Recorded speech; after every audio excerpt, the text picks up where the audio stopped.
మనందరికీ తెలిసినంత వరకు Telugu 'big boss' season 8 winner Nikhil లేదా గౌతమ్ వీళ్ళిద్దరిలో ఎవరో ఒకరు అవుతారని మనకు తెలుసు. కానీ ఇప్పటి వరకు ఎవ్వరూ ఎక్స్‌పెక్ట్ చేయని ఒక న్యూస్ వింటే అందరూ ముక్కున వేలేసుకుంటారు. మనందరం ప్రేరణని చాలా తక్కువ అంచనా ఏసాం. నేనైతే మరీ దారుణంగా. ఎందుకంటే ఆవిడ నామినేషన్‌లోకి వచ్చిన ప్రతిసారి సేవ్ అవుతుంటే ఎలా సేవ్ అవుతుందిరా 'బిగ్ బాస్' ఏదైనా మ్యాజిక్ చేస్తున్నాడా అని అనుకున్నాను. కానీ ఆవిడ బ్యాక్‌గ్రౌండ్ తెలిసిన తర్వాత నేనైతే షాక్ అయ్యా. నేను చెప్పేది వింటే ఇప్పుడు మీరు కూడా షాక్ అవుతారు. అసలు ప్రేరణ ఎవరు? మనకు తెలిసి సీరియల్ యాక్టర్. కానీ సీరియల్‌లోకి రాకముందు బెంగుళూరులో ఒక రూమ్‌లో ఉంటూ యూపీఎస్సీకి ప్రిపేర్ అవుతుంది ప్రేరణ. ఇందులో ఏముంది అనుకోవచ్చు. కానీ ఇక్కడే అసలైన ట్విస్ట్ ఉంది. ఆ ట్విస్ట్ ఏంటంటే ప్రేరణ రూమ్‌మేట్ మన నేషనల్ క్రష్ రష్మిక మందన. వీళ్ళిద్దరూ చాలా క్లోజ్ ఫ్రెండ్స్. ఎంతలా అంటే ఒకరిని విడిచి ఒకరు ఉండలేనంత. అవకాశాలొచ్చి రష్మిక మందన నేషనల్ క్రష్ అయింది.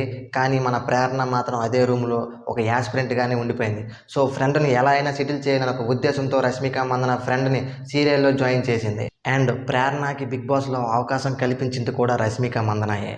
సో ఫైనల్‌గా రేపటి నుంచి అయితే ఓటింగ్ లైన్స్ అయితే ఓపెన్ అవుతాయి. అండ్ రేపటి నుంచి రష్మిక మందన తన ఫ్రెండ్ ప్రేరణ కోసం ప్రమోషన్ కూడా చేస్తదంట. ఇది స్వయంగా ప్రేరణ హస్బెండ్ శ్రీపాదు చెప్పడం జరిగింది.